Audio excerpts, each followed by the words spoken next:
반갑습니다. 송재준입니다. 20일 하루 동안 많은 분들이 굉장히 좀 기분이 좋으셨을 것 같습니다.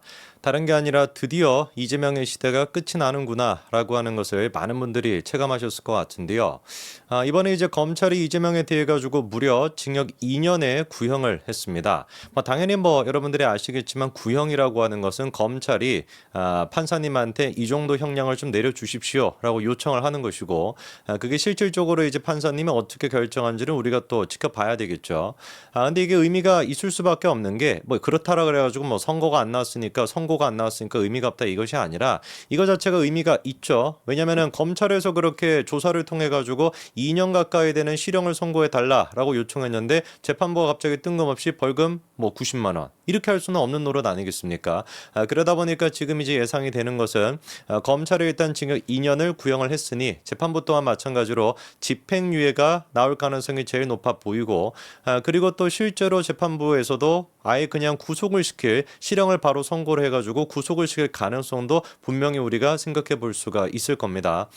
제가 봤을 때는 이재명 본인 스스로도 깜짝 놀랐을 것 같아요. 검찰이 제 아무리 해봤자 구형은 한 벌금 한 몇백만 원, 많아봤자 한 1,000만 원 이 정도를 생각했지 징역 2년을 구형할 거라고는 이재명 입장에서도 전혀 생각을 못했을 겁니다. 자, 오늘 그러면 우리가 좀 정리를 해봐야 되는 것이 무엇이냐? 도대체가 이재명이가 이 재판 동안에 어떤 식으로 검찰에 아주 잘 짜여져 있는 이런 어떤 그 수사에 대한 내용에 대해 가지고 반박을 했는지, 그 반박을 들으면서 판사님조차도 어이가 없었다 이런 지금 얘기까지 나올 정도인데, 도대체 이재명이 무슨 얘기를 했길래 판사까지도 어이가 없어했다 이런 지금 반응이 나오는지 한번 정리를 해봐야 되겠습니다. 재판에 들어가기 전에는 이재명이 꽤나 자신만만했습니다. 검찰에 대해서도 사필 규정할 것이다 라고 얘기했는데, 글쎄 지가 구속이 되는 게 사필 규정이 아닌가 싶은데요. 세상 일이라고 하는 게 억지로 조작하고 만든다고 만들어지는 게 아니다. 검찰이 검찰 권력을 남용해 증거도 조작하고 사건도 조작하고 정말 안쓰러울 만큼 노력하지만 다 사필 규정할 것이다. 이렇게 얘기하고 있습니다. 참 진짜 이런 거 보면은 이재명의 그 뻔뻔스러움 하나만큼은 이제 왕따봉을 날려도 괜찮을 것 같습니다. 야, 진짜 맨날 조작했다라고 맨날 무슨 짜깁기를 했다라고 하는데 뭘 조작했는지 뭘 짜깁기를 했는지 그거는 또 얘기를 못 하거든요. 그냥 처음부터 끝까지 맨날 하는 얘기가 조작했다 무도한 무슨 검찰 저까지 그 멘트를 외울 정도니까 말 다 한 거 아니겠습니까? 자, 그러면은 구체적으로 이제 검찰의 얘기에 대해 가지고 이재명이가 어떤 식으로 반박을 했는지를 보니까, 잘 아시는 것처럼 이제 그 백현동 개발이 박근혜 정부의 국토부 압박 때문에 어쩔 수 없이 했다라고 하는 게 이재명의 얘기였습니다. 그걸 이제 경기도 국정감사에서 하다 보니까 그거 자체만으로도 또 마찬가지로 또 재판에 지금 받고 있는 것이죠. 자, 근데 이번에 같은 경우는 말을 살짝 바꾸더라고요. 박근혜 정부의 국토부라고 분명히 발언을 해가지고 이것 때문에 지금 허위사실 공표 그리고 또 선거법 위반으로서 재판을 받는 것인데, 이번에는 뭐라고 하냐? 국토부뿐만이 아니라 행정안전부, 청와대 비서실 온갖 것들을 갖다가 다 동원하더라고요. 국토부, 행안부, 청와대 비서실 이런 것들을 싹 다 거론하면서 성남시 압박을 위해서 나선 정부 부처가 여러 군데 있었다. 국토부만이 아니었다. 이렇게 얘기를 합니다. 총리실에서 국책사업에 대해 협조하지 않으면 직무유기, 직무소홀, 비협조 등으로 처분하겠다라고 한 것도 있고,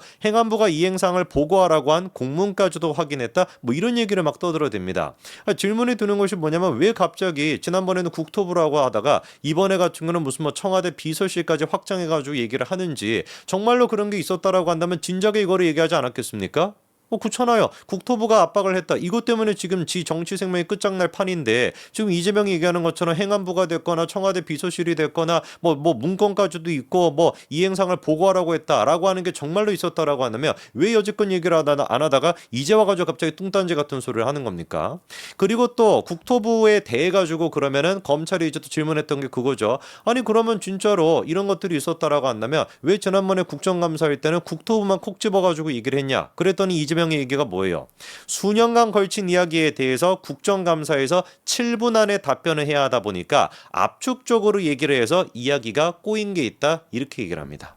이딴 소리를 지금 하고 있으니까 판사님이 듣고 기가 차겠습니까? 안 차겠습니까? 아니 여러분들 말이 꼬인다라는 게 뭐예요? 예를 들어서 저 같은 경우는 영상 찍을 때 이제 한 큐에 그냥 쭉 찍지 않습니까? 이렇게 얘기하다가 말이 꼬여가지고 뭐 이런 식으로 뭔가 되는 거, 이게 이제 말이 꼬이는 것이지, 압박을 받았냐 안 받았냐 이거에 대해 가지고 안 받은 거를 받았다라고 얘기하는 게 어떻게 말이 꼬여가지고 그렇게 될 수가 있습니까? 우리 이재명 대표는 뭐 180도로 막 혀가 꼬이는 거예요? 어떻게 말을 갖다가 180도 다르게 할 수가 있습니까? 그거는 말이 꼬였다라고 하는 문제가 아니라 개구라를 쳤다라고 하는 문제인 것이지, 없었던 걸 있었다라고 없었다라고 하는 것이 그게 어떻게 말이 꼬이겠습니까? 저도 이렇게 얘기하면서 말 안 꼬이고 잘 얘기하고 있는데 그거 중요한 건 아니지만, 이거는 구라를 쳤다라는 것이지 말이 꼬인 거랑은 아무 상관이 없는 문제예요. 그리고 또 결정적으로 청와대가 됐거나 뭐 행안부가 됐거나 청와대 비서실이 온통만 그런 식으로 막 난리를 치고 막 전화를 했었다라고 한다면은, 결정적으로 이재명뿐만 아니라 누가 그걸 알고 있어야 되겠습니까? 당연히 실무자들이 그걸 알고 있어야 되는 거잖아요. 당연한 거 아니겠습니까? 이게 무슨 뭐 국토부에 문건만 있었던 것이 아니라 청와대 비서실, 행안부 싹 다 동원이 돼가지고 성남시를 그렇게 압박했다라고 한다면, 이재명 혼자만 그걸 알고 있을 것이 아니라 밑에 있는 직원들, 이재명식으로 표현하면 하위 직원들이라고 해야 되나요? 직원들 또한 마찬가지로 당연히 그거를 알고 있어야 되는 거 아니겠어요? 그런데 어떻게 된 것인지 성남시 직원들 20명 가까이가 싹 다 뭐라고 지금 증언하고 있습니까? 그런 걸 느껴본 적이 없다.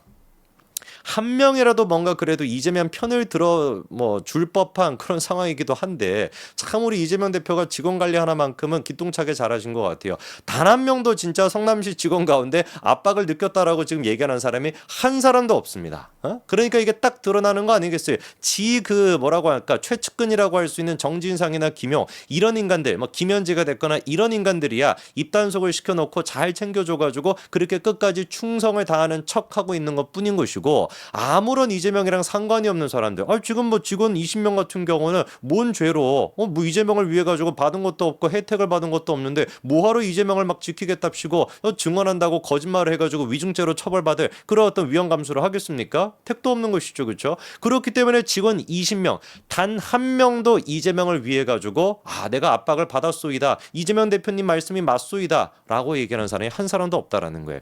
솔직히 제가 봤을 때 20명 가운데 뭐 개딸들이 있을 수도 있고 이재명을 지지하는 사람도 있지 않겠습니까? 그러나 아무리 이재명을 지지한다라고 할지라도 위증을 할 만큼, 위증을 해가지고 구속이 될 그런 어떤 깡따구는 이 직원들이 없는 것이죠. 뭐가 됐든지 간에 그래서 다 하나같이 뭐라고 하는 거예요? 압박을 못 느꼈다라고 얘기하지 않습니까? 실질적으로 압박을 그냥 못 느꼈다라고 얘기하는 것뿐만 아니라 국토부가 아니라 성남시 이제 그 과장이었던 분, 전모 씨라고 하는 분이 있죠, 그렇죠? 이분은 아예 그냥 지난번 재판부터 시작해가지고 뭐라고까지 얘기했습니까? 백현동 부지, 그 부지는 성남시가 결정해야 되는 사안이다라고 국토부가 공문을 보냈거든요. 그러니까 이것만 보더라도 이재명 개구라를 치고 있다라는 거 다 드러나는 거 아니겠습니까? 아예 그냥 국토부에서 성남시한테 어떤 공문까지도 보낸 거예요. 백현동 부지 어떻게 할지 그건 성남시가 알아서 결정을 하시오라고 공문까지도 보냈단 말이에요. 그 공문을 만약에 이재명이 못 봤으면 이것도 뭐 얘기가 달라질 수가 있겠지만, 이 과장이라고 하는 분이 재판에 나가가지고 증인신문을 할 때 선서를 합니다. 위증하면 이거 걸리는 거죠, 그렇죠? 증인신문 당시에 뭐라고까지도 정확하게 얘기를 했습니까? 그 공문, 국토부에서 성남시가 그거 결정하면 됩니다 라고 하는 공문을 이재명한테 보고했다. 이거를 또 무슨 뭐 정결이나 뭐 이런 식으로 했으면 또 모르겠지만 아예 그냥 대놓고 어떻게 했다라는 거예요. 이거에 대해 가지고 이재명한테 대면으로 업무 보고를 했다라고 전모 씨가 이미 다 밝혔습니다. 이거 완전 빼박인 거 아니겠습니까? 이것도 기억을 못하겠다라고 한다면 우리 이재명 대표는 환자지, 치료를 받아야 되는 사람 아닙니까? 온갖 것들에 대해서 보고받은 것도 보고받았는지 기억을 못하고 완전 그냥 치매 환자같이 이렇게 돼야 되는 것인데, 명백하게 이번 재판을 통해 가지고 판사님께서도 느끼셨을 겁니다. 이재명이가 얼마나 대도 안 되는 헛소리를 하면서 검찰에 지금 탄탄한 어떤 증거에 대해 가지고 객관적으로 반박할 수가 없으니 말 같지도 않은 소리를 늘여놓으면서 이재명이가 빠져나가려고 하는 것인지 판사님도 정확하게 느끼셨을 겁니다. 검찰이 징역 2년을 구형했습니다. 최소한 그거에 맞게끔 판사님께서도 선고를 내리셔야 될 거고, 아예 그냥 구속을 시키는 게 제가 봤을 때는 가장 대한민국을 위해서 판사님께서 하실 수 있는, 우리 한 부장판사께서 하실 수 있는 제일 중요한 업적이라고 봅니다. 여기까지 말씀드리겠습니다. 감사합니다.